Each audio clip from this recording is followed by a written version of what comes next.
Até que ponto pode chegar os limites do ser humano? Ganância, ambição, traição e ódio.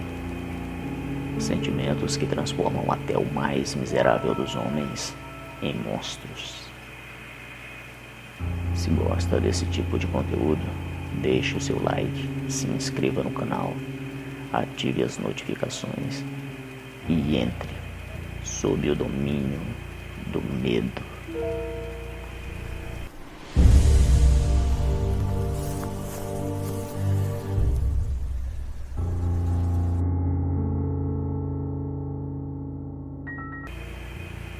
Essa história nos leva ao início dos anos 2000, em uma cidade em que havia um enorme lixão, onde eram despejadas toneladas e toneladas de lixo todos os dias. E desse lixo, muitas pessoas tiravam o sustento de suas famílias, trabalhando como catadores de resíduos e materiais recicláveis. Muitas dessas famílias viviam miseravelmente em barracos e casebres feitos dentro do próprio lixão, pois não tinham nenhum outro local para viver. Certo dia, 2 desses catadores, já no final da tarde, quando estavam encerrando seus trabalhos e se preparando para retornarem a seus barracos, ouviram um barulho muito alto de motos que iam em direção aos 2. Os homens ficaram assustados, pois não era comum tal situação, ainda mais pelo fato de já estar escurecendo. Os 2 ficaram quietos, escondidos no meio das montanhas de lixo, e olhando para as vielas que cortavam o lixão para ver do que se tratava. De repente, um homem surge em alta velocidade, com uma mochila nas costas, sendo perseguido por outros 2 homens em outra moto. O homem que estava fugindo se desfez da mochila sem que seus perseguidores percebessem. Porém, os 2 catadores viram exatamente onde ele havia jogado a mochila. Mais à frente, os 2 homens alcançaram o fugitivo e começaram a o espancar para que ele desse contas da tal mochila. E os 2 catadores ficaram escondidos e observando tudo aquilo. E como já estava escurecendo e o homem não falava nada, mesmo depois de ter apanhado bastante, os perseguidores decidiram por executá-lo ali mesmo. E logo em seguida foram embora. E os 2 catadores que presenciaram toda a ação foram em direção à mochila que o rapaz havia jogado, para saber o que de tão valioso tinha dentro, ao ponto de ter lhe custado a própria vida. Quando a encontraram, ao abri-la, viram que havia muito dinheiro dentro, o suficiente para mudar a vida dos 2. E ao invés de chamarem as autoridades, os 2 resolveram esconder muito bem todo aquele dinheiro por um determinado tempo, pois sabiam eles que na manhã seguinte, quando o corpo do homem executado fosse encontrado, muitas pessoas estariam ali além da polícia e muitas perguntas seriam feitas. Então, os 2 voltaram para seus barracos e fingiram que nada tinha acontecido. E logo cedo, no dia seguinte, como os 2 já suspeitavam, muitas pessoas estavam no local, polícia, imprensa e muitos curiosos. Mas, para a surpresa dos 2 catadores, quem também estavam lá eram exatamente os 2 executores do crime, que logo depois do término dos trabalhos periciais e o recolhimento do corpo, quando já não tinha mais quase ninguém no local, os mesmos fizeram novas buscas para tentar localizar a mochila com o dinheiro. Porém, não obtiveram sucesso e acabaram desistindo.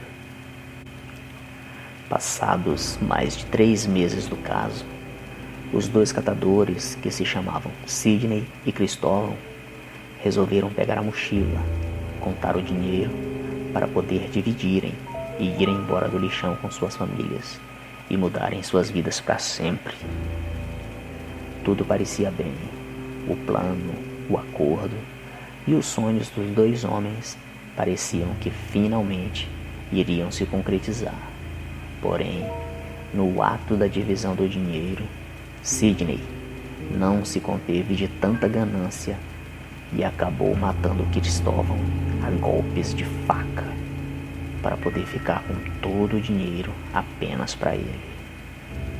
Depois do assassinato, Sidney ficou desesperado, sem saber o que fazer com o corpo do amigo. Também sabia que logo as pessoas iriam perceber a falta de Cristóvão, e quando o corpo fosse encontrado, como os dois estavam sempre juntos, ele teria que dar muitas explicações. Diante desse dilema, Sidney fez algo ainda pior do que o próprio assassinato, que foi esquartejar e retirar toda a carne dos ossos do corpo de Cristóvão.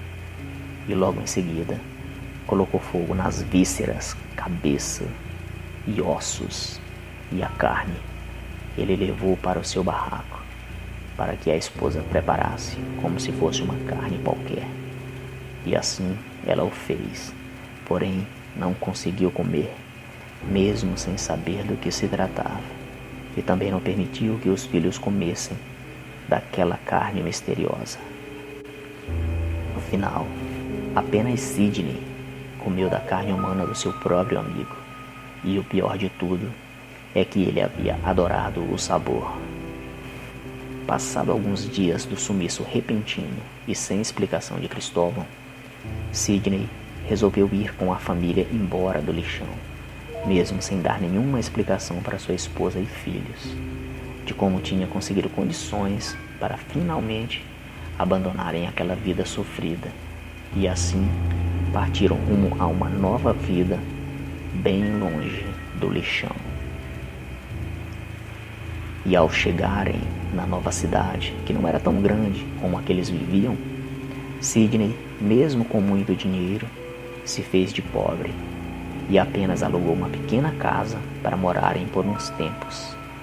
E saía todos os dias dizendo que estava em busca de emprego. Porém, nessas buscas, Sidney utilizou parte do dinheiro que havia conseguido e comprou alguns imóveis, os quais colocou para alugar, e o resto do dinheiro colocou num banco. Isso tudo sem o conhecimento de sua esposa.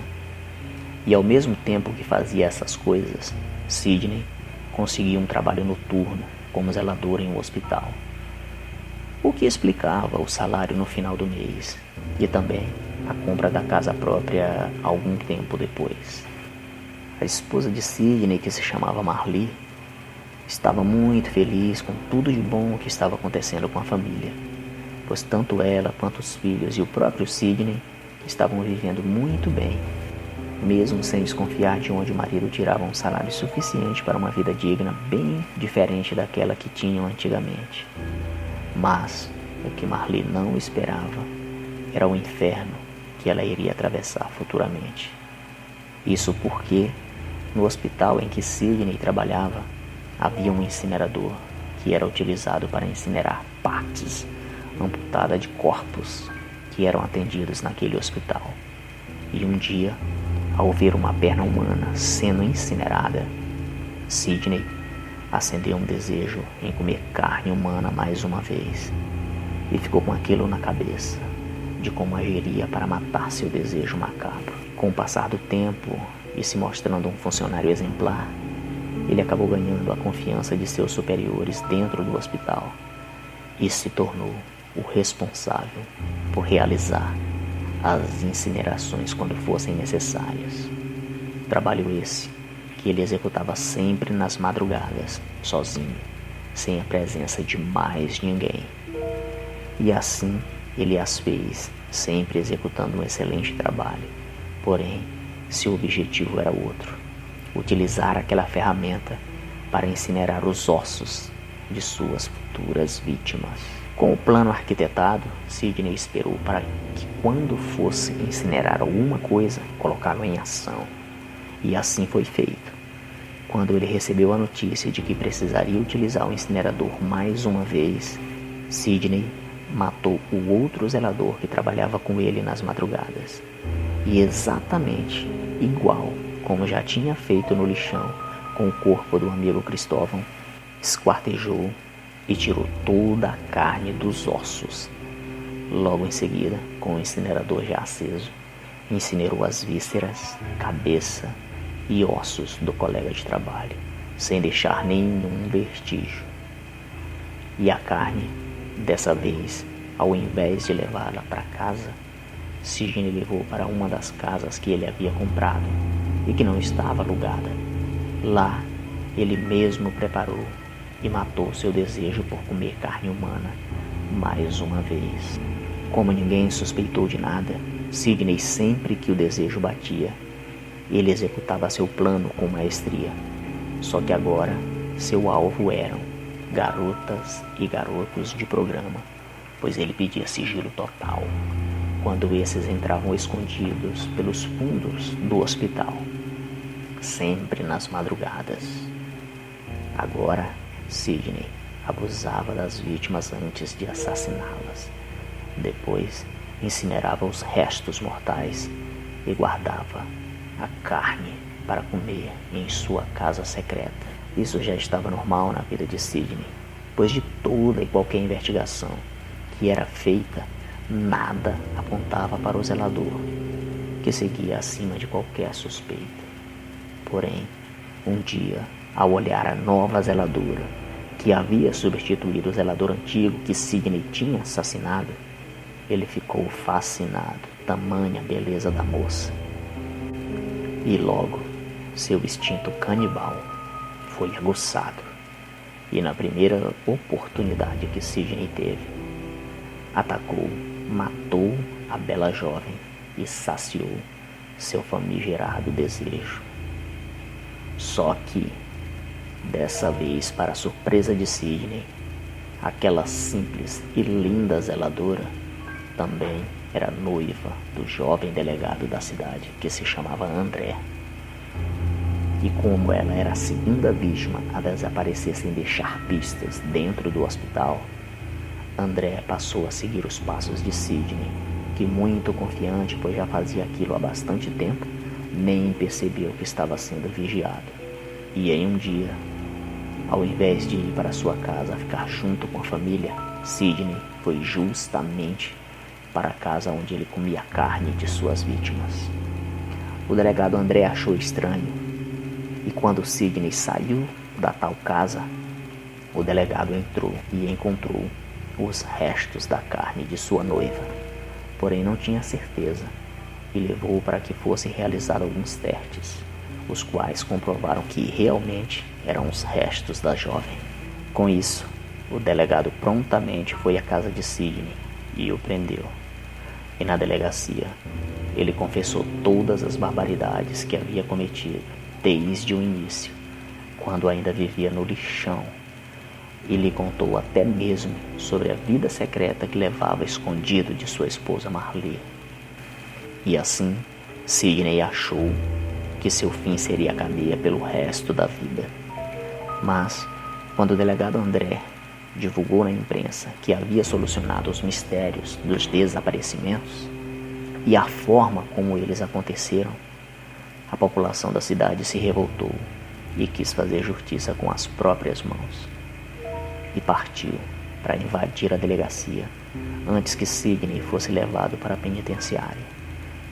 O delegado, com poucos agentes, mesmo que quisesse, não poderia fazer nada. E ainda, revoltado com a morte da noiva, entregou Sidney nas mãos da multidão furiosa, que o levaram até o hospital, o mataram, esquartejaram e o jogaram dentro do incinerador, tal qual ele mesmo utilizava com os restos de suas vítimas. E assim foi o fim do canibal que veio do lixão.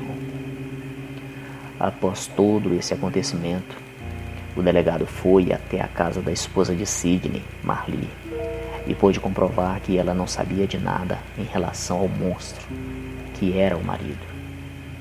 O delegado contou das casas que Sidney tinha de aluguel e da conta no banco, as quais agora pertenciam a ela.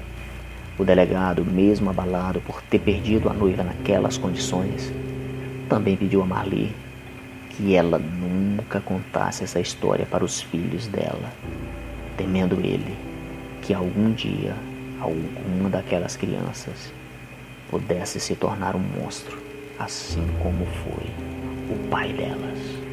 Marli seguiu os conselhos do delegado, vendeu todas as propriedades, tomou posse da conta no banco e foi embora daquela cidade para nunca mais voltar. E junto com os filhos, começaram uma nova história, bem longe dali. Se gostou dessa história, não esqueça de deixar o seu like e de se inscrever no canal. Também ative as notificações para ser alertado toda vez que postarmos conteúdos novos. Um forte abraço a todos e até a próxima.